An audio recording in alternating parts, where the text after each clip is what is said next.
Hi, everybody, and welcome again to Nerd of the Third Power, your one-stop shop for all things nerdy and awesome. And welcome to our headline show for April 29th. This is the show where we go ahead and talk at length about things in our industries that we didn't really get to talk about over the course of the regular show. So with that, we're going to jump right into the news. So take it away, guys. So I'm going to get the start this week. Now, I don't have a lot of comic book headlines. I'm sort of taking this opportunity to speak my mind and heart a little bit.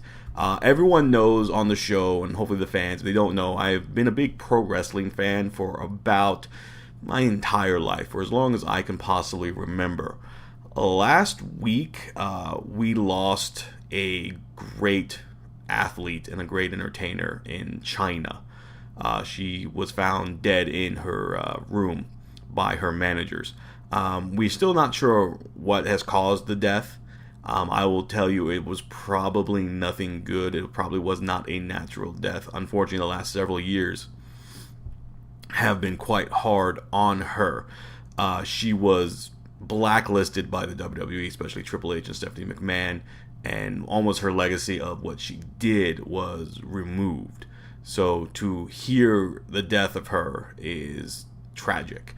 It was a piece of childhood I used to watch, the Attitude Era, when I was watching it for a long period of time. To disappear like that is heartbreaking.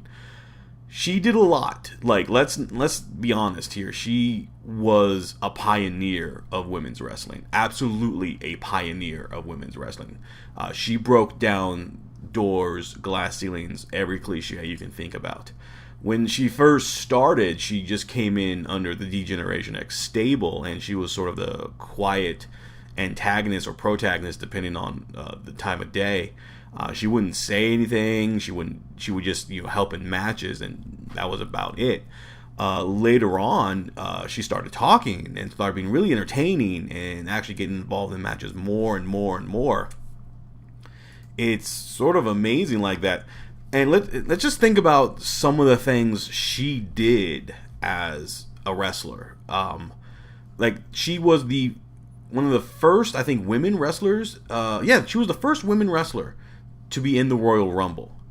The first ever to compete. And we never even thought about things like that. She tagged several times, mixed tag matches and everything like that. And it's sort of like this funny thing. She started wrestling for a while, and then she became the first woman to qualify for the King of the Ring tournament.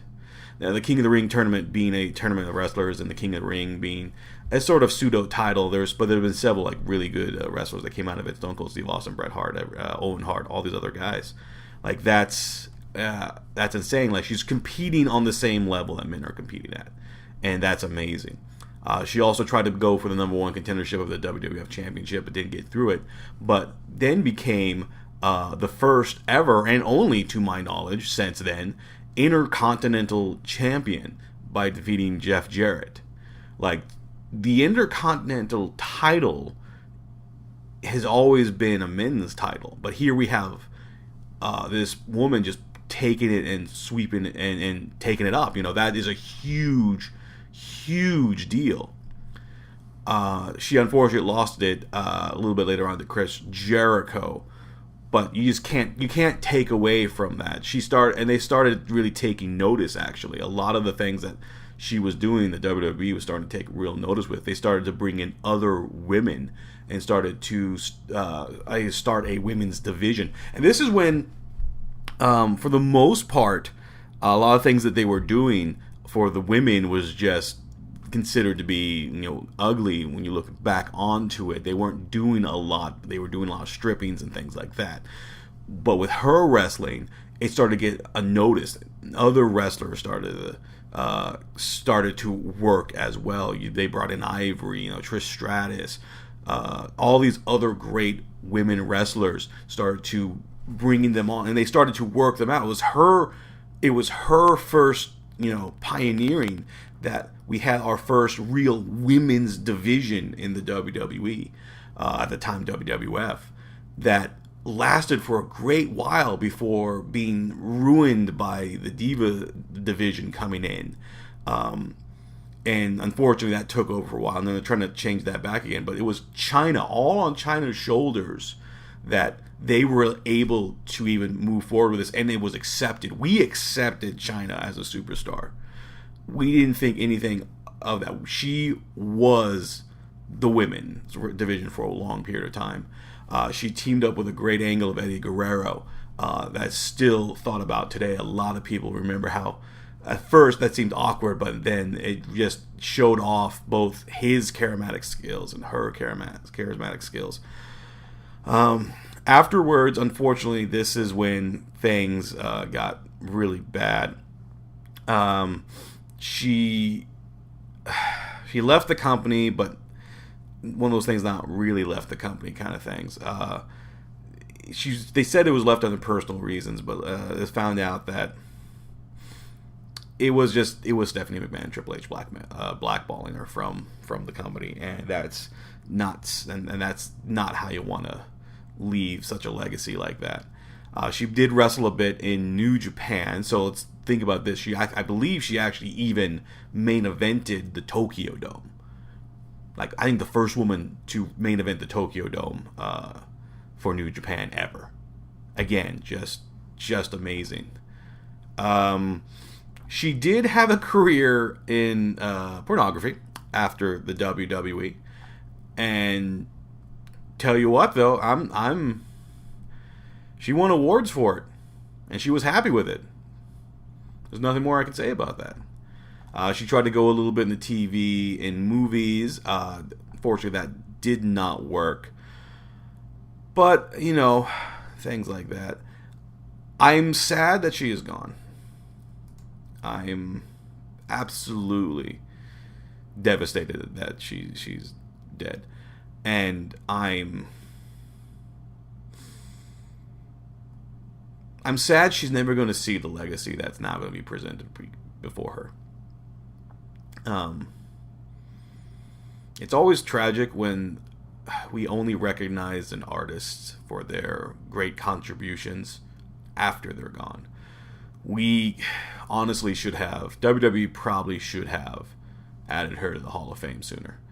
I'm glad that they're probably going to now, and we are going to let them sort of see and talk about what she has done for women in wrestling. Not just in WWE.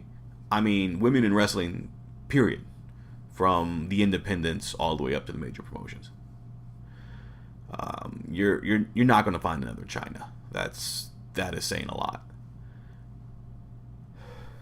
She's going to be missed.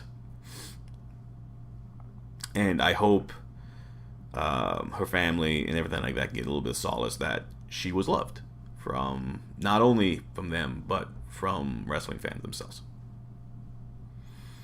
So, before everything goes to me blubbering away, I'm going to turn things over to the Cat. Cat's going to give you some bit of anime news. I thank everyone for listening to this portion of the show. So we get some news out of the way, some cool things that you guys are looking forward to. So yeah, I hope you guys enjoy this, and I'll be back later. Why, thank you. Kadokawa has been making news on our shores. They've entered into a joint venture with New York-based publisher Hachette Book Group. Hachette's imprint, Yen Press, will split off and be co-owned by both companies, with Kadokawa having a 51% stake. The venture will launch next month as Yen Press LLC. So, what does that mean?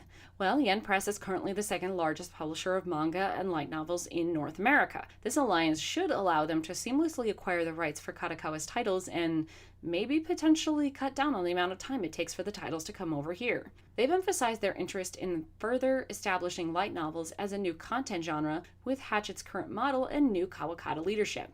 More light novels is good. Kadokawa also announced a partnership with Crunchyroll.com, granting them exclusive worldwide digital distribution rights outside of Asia, at least for the next year anyway. In exchange, Crunchyroll will co-finance Kadokawa's future titles, and they will collaborate on marketing in North America.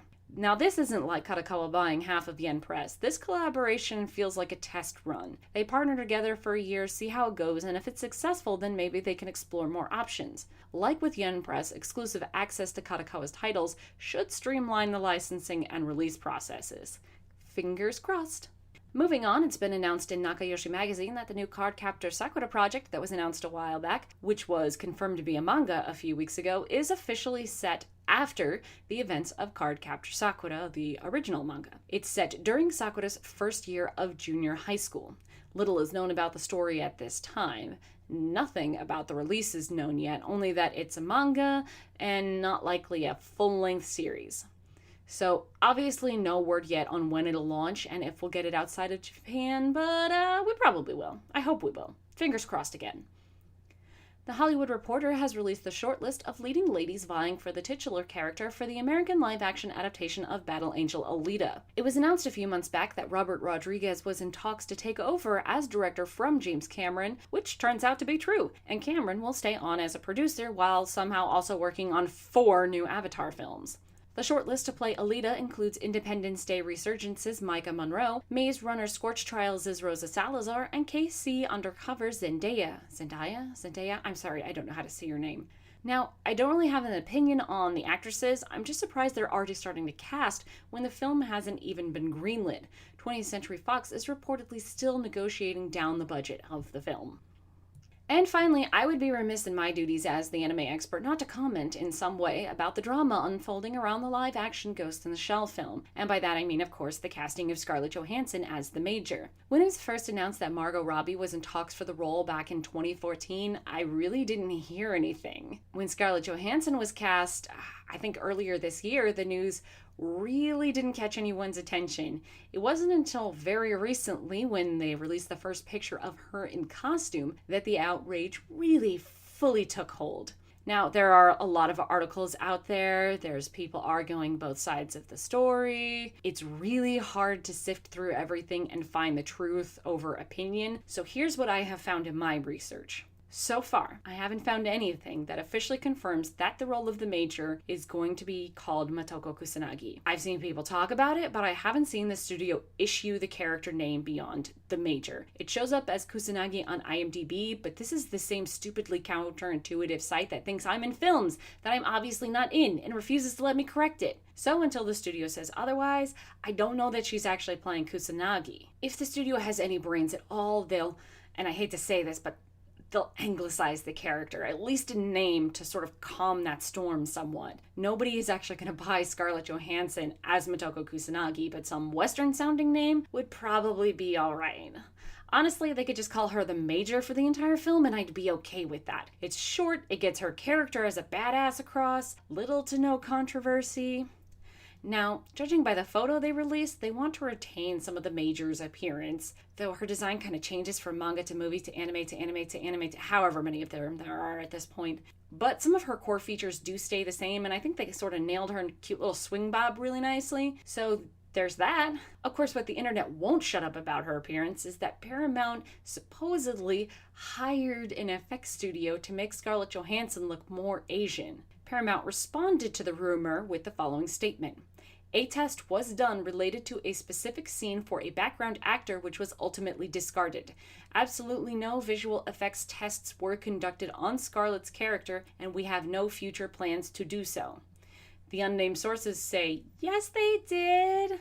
The Screen Crush site reached out for comment to the effects studio, Lola VFX, who denied having any work contracted for the film. Now, this could mean, yeah, Paramount did a test, but not through that particular effects studio, or maybe the studio did do the work but wasn't told what the film was called, or maybe they're both lying to save face and it's not really working. In any case, the sources are anonymous, so nothing can be proven at the moment, but everybody believes that they did it, so it doesn't really matter what the truth is. Either way, Paramount is shooting themselves in the foot pretty hard right now, and the movie is taking a lot of heat for it. The other thing that I've been hearing going around is that the themes of the story are uniquely Japanese. It was written in a time period when Japan had a very specific relationship with technology that the rest of the world didn't, so Americans can't really understand the true value of the story. I guess I don't really understand the argument. Like, fundamentally, I get what they're trying to say, but I don't think that somehow means the story can't be told or understood by people outside of Japan, especially when we have films like The Matrix, which were obviously heavily influenced by Ghost in the Shell. And even if it were true, I think it's important to tell stories from other countries and other cultures and other people's histories, because we all have something to learn from each other. So I can't exactly rally behind the story is too Japanese to be told by white people, especially when the manga's publisher is saying stuff like, quote, "Looking at her career so far, I think Scarlett Johansson is well cast. She has the cyberpunk feel, and we never imagined it would be a Japanese actress in the first place. This is a chance for a Japanese property to be seen around the world." Between this and the other comments going around, the Japanese don't have much of an opinion on the casting. They don't seem to dislike it, but they also don't really seem to care either. Now, don't get me wrong, Japan's apathy does not excuse Paramount. America has a serious whitewashing problem. Last year was ugly for whitewashing films here, and this year isn't shaping up to be a whole lot better. Race is a delicate thing, and it should be given a lot more thought and respect in our media. The diversity we see on screen should reflect the diversity we have in this country, but it doesn't, and that boils down to the dollars. Scarlett Johansson will put general audiences into the seats. There aren't too many actresses who can say the same, and unfortunately none of them are Asian. Is that fair? Hell no. But the studio wants to make money, and I don't blame them because movies based on anime and manga haven't done super well in the past, and it's going to take their A game to make this project not blow up in their faces, any more than it already has anyway. So what do I actually think about all this? Honestly, I'm tired of it. I really never wanted this movie to be made. There are almost no anime manga adaptations that I'd like to see as a live action because they always seem to go so wrong. And what I really didn't want to see was a classic like Ghost in the Shell getting dragged through the Hollywood machine or the internet muck. There was no way, no matter what happened, any of us were going to be happy with this. We're never, as a whole, as a fandom, ever truly happy with what we get. You know what I was happy with?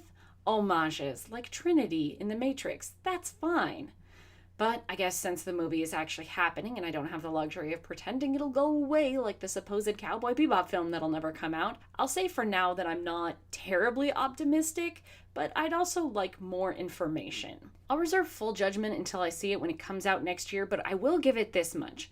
The whitewashing debate is definitely one worth having.